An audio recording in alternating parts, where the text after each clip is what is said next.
Last year, 11.6 million cryptos went to zero. That's 32,000 tokens dying every day. Yes, most of them were memes with a lifespan shorter than a carton of milk left out in the sun. But plenty were sitting in portfolios, bleeding slowly, held by bag holders waiting for a recovery that will never come. So, how do you know if your bags are deceased or just taking a power nap? And if it's the former, when do you finally pull the plug? My name is Guy, and this is the Coin Bureau. Before we begin though, nothing in this video is financial advice. I can't tell you what to buy or sell, and you can't outsource your decisions to YouTubers and expect to do well. What I can tell you is how to check for vital signs, spot the difference between accumulation and distribution, and come to terms with bag death. So, if that sounds good, smash that like.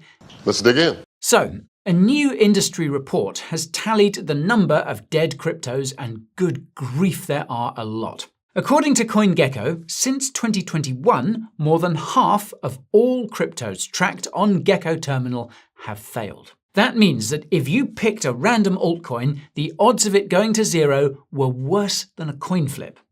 Now, I'm sure most of you knew this instinctively because clearly most cryptos aren't long for this world. But last year was something else. 11.6 million cryptos wiped out. And to put that into perspective, that means 86% of all crypto deaths in the last 5 years, all concentrated in just 1 year.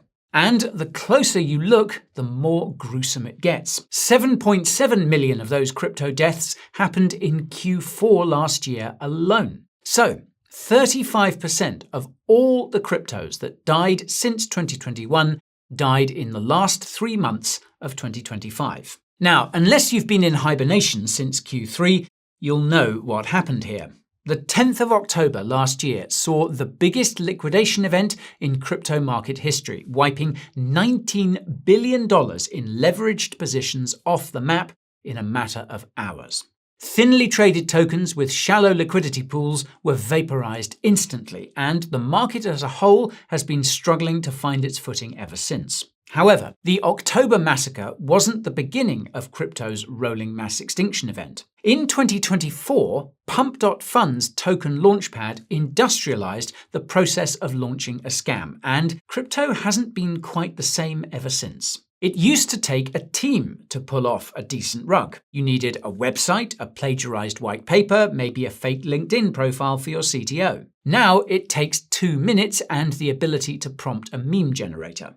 The barrier to entry collapsed to near zero, and the floodgates duly opened. The total number of crypto projects exploded from around 428,000 in 2021 to more than 20 million by the end of 2025. The tiny minority of these that saw any significant trading volume mostly pumped on the back of influencer shills and wash-traded volume, dumped at the first sign of non-insider wallets bidding, and nuked irretrievably, all within a few hours. Now, the vast majority of tokens launched in this way are, by definition, meme coins, as there is no project to speak of. The ticker and the chart are the token's raison d'etre. You could argue that this is the altcoin in its most efficient form, liberated from the window dressing and stripped down to its essence. And obviously, if you flood the market with meme coins, you're going to see meme coins bear the brunt when liquidity dries up. With no product, development, revenue model, or likable meme to fall back on,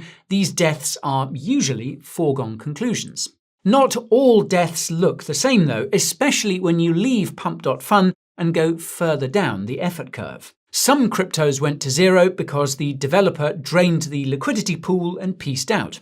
Others bled out slowly over months, their holders clinging to the hope of a reversal that never came. And then there are the zombies, cryptos with billion-dollar market caps that still technically exist, still show up on trackers, but generate almost no activity and have no path forward. Statistically speaking, most cryptos do eventually die, and sooner rather than later. Many are dead on arrival or have an extremely short lifespan. But not all. The question for altcoin holders is then, what type of body bag are you clinging onto? As we all know, a crypto can technically exist forever on a blockchain. You might have had the same tokens sitting in your wallet for years. The smart contract is still deployed on-chain, immutable and permanent. But existing is not quite the same thing as being alive, and in crypto, the distance between the two is measured in liquidity. There's no universally agreed standard or threshold for determining when a crypto is dead, but that shouldn't mean it's hard for you to judge for yourself. So we suggest starting with 3 simple criteria. Firstly, no trading activity for an extended period of time. CoinGecko marks as inactive cryptos that haven't been traded a single time in 30 days. This doesn't necessarily mean they can't be traded again and be reinstated as active. But in reality, it's safe to say that this is extremely rare. 0 trades in a day is a bad sign, 0 trades in a week is 99% dead, and 0 trades in a month is lost to history. The trading volume flatline is usually the first sign. A coin or token that records 0 volume for days or even a few hours at a time is very likely receiving 0 interest and has been abandoned. If even the wash trading bots have moved on, it suggests there are not even any insiders left to pull the strings and ensnare exit liquidity. Without volume, there's no price discovery, which means there's no realistic way to exit the position without nuking what's left of the value yourself. Now, the second criteria is delisting, which is functionally somewhere between a death sentence and a death certificate. When a major exchange removes a crypto, usually citing low volume, weak development, or regulatory concerns, it usually kills whatever liquidity remained. And of course, if the crypto never even made it to a Tier 1 exchange before being delisted from a lower tier exchange, it doesn't bode well. It may still exist on some DEX with $47 in the liquidity pool, but at that point, the prospects of it staging a recovery for you to sell into aren't great. And third, there's the rug pull, which isn't so much a death as it is a murder. In the first half of 2025 alone, losses from scams and rug pulls exceeded $2 billion. These are cryptos where the developer drained the entire liquidity pool overnight, often within minutes of the initial pump, and just walked away. The token still shows up in your wallet. The contract is still on chain. It just has no extractable value left whatsoever. Now, there is a tricky grey area in some cases where a crypto may appear dead when it is actually in an accumulation phase. The chart could be down 90%, volume anemic, social media gone quiet, holders capitulated. That setup is either the last trickle of volume before the crypto goes to absolute zero, or it's the exact moment before institutional players and sharp traders quietly load up at the bottom while everyone else has given up. The difference between those two scenarios is what every bag holder's dreams are made of. But you might not be able to tell which one it is just by looking at the price. Because it's not price, but volume that should tell you whether anyone still cares about a particular crypto.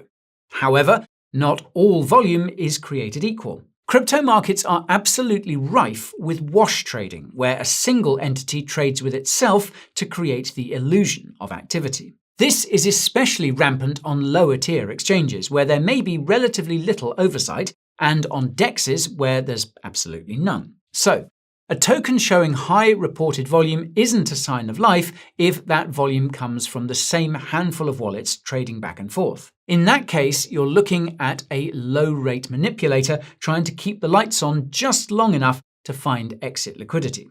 The giveaway is looking at unique wallet interactions versus total volume. If the numbers don't appear to make sense, well, then they don't.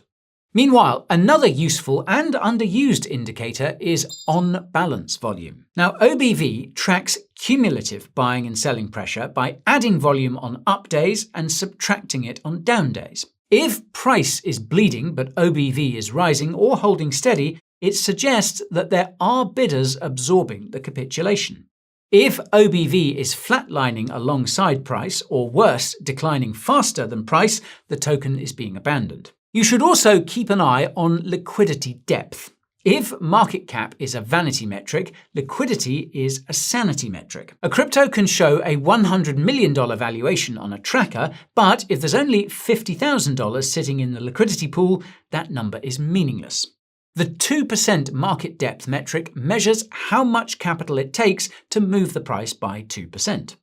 If a $5,000 sell order crashes the price, the market cap might as well be written in crayon. It's ghost liquidity, a number that evaporates the moment someone tries to realize it. A healthy project typically maintains liquidity at around 1 to 5% of its market cap.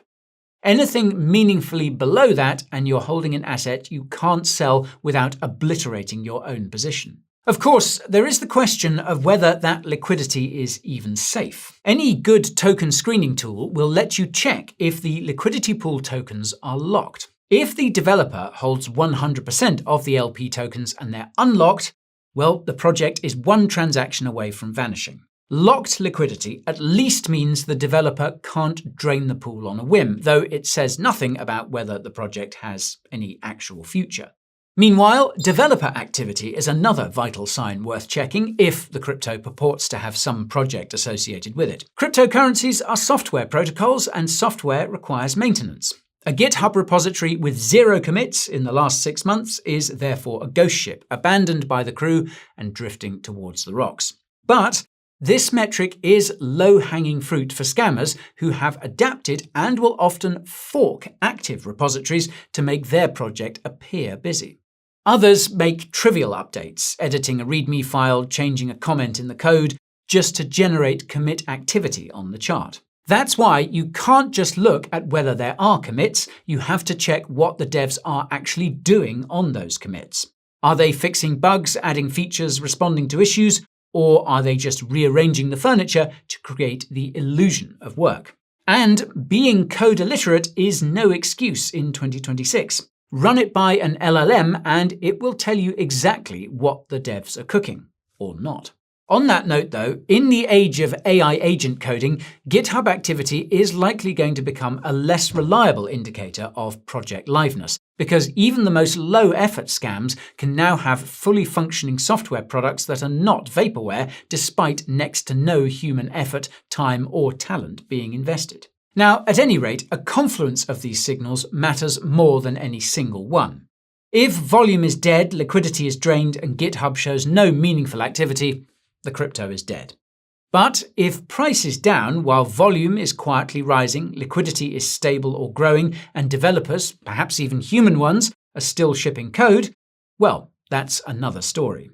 And by the way, if you're liking this video, you'll love our weekly newsletter, where we break down the biggest stories in crypto each week. You can sign up for free using the link in the description. And while you're at it, why not check out the exclusive deals we've secured for viewers of this channel, including eye-watering sign-up bonuses and trading fee discounts on the best crypto exchanges, great deals on hardware wallets, and much more besides. All that right behind this QR code. Worth checking out. Now, not all dead cryptos look dead. Some have billion-dollar market caps, active exchange listings, and social media accounts still trundling along. Some have cults of bag holders who will fight tooth and nail to defend them, so we'd better not name any names.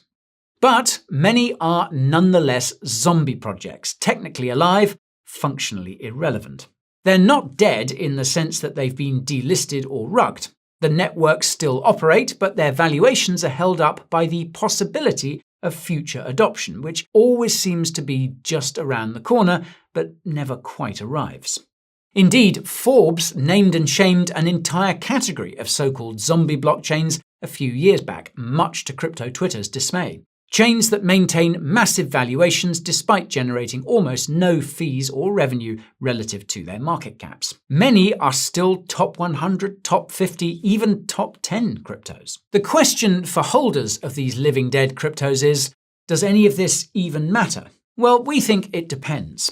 The more obscure a project is, the greater chance there is that it gets forgotten and does not recover during broader crypto market rallies. Conversely, larger cap cryptos, projects that already have a critical mass of name recognition, trading volume, and liquidity, are much more likely to join in such rallies, regardless of their project fundamentals or functional zombie status. Here, we're getting close to spilling over into a debate about fundamental versus technical analysis.